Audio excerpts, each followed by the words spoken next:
هفته گذشته در چارچوب سیاحت جهانی ولسپدرانی چخ پیوتر مازل تاجیکستان را عبور نمود. اصلا او شام 19 ایول توسط ناحیه مرغاب وارد تاجیکستان شد و روز 21 ایول به خاروغ رسید. اما فشار اقلیمی بلندکوه و خستگی این سیاح را از پای افکند و او برای 4 روز به خاطر طبابت در یکی از مهمانخانه‌های شهر خاروغ درماند. بعد او به دوشنبه و از پایتخت تاجیکستان به خوجند، مرکز ولایت شمالی سوغد تاجیکستان حرکت کرد.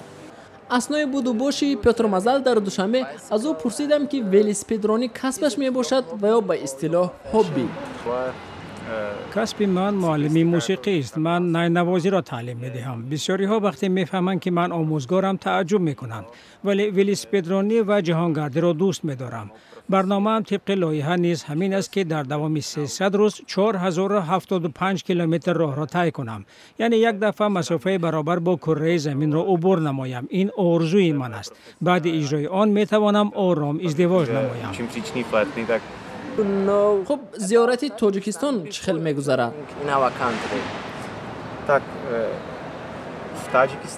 این اولین بازدید من از تاجیکستان نیست. من 4 یا 5 سال پیش همراه با دوست دخترم به تاجیکستان آمده بودم. ما قلعه کارل مارکس را فتح نمودیم. از بخان هم همان دوره زیارت کردیم. خیلی جالب بود. از همان وقت تاجیکستان را دوست می‌دارم.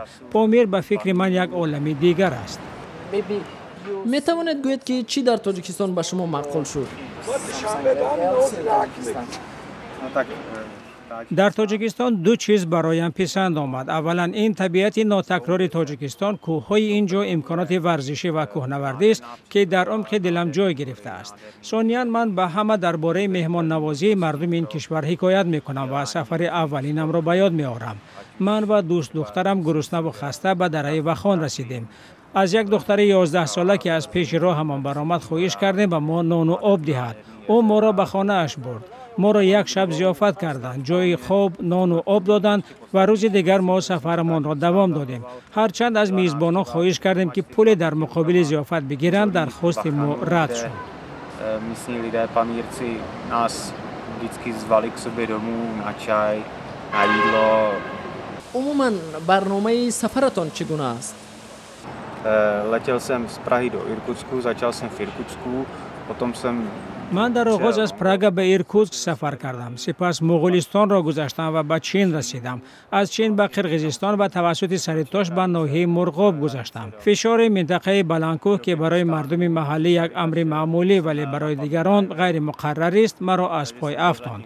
پایهایم و سر و رویم سخت ورم کردند و من مجبور شدم 4 روز از ادامه سفرم استراحت بگیرم.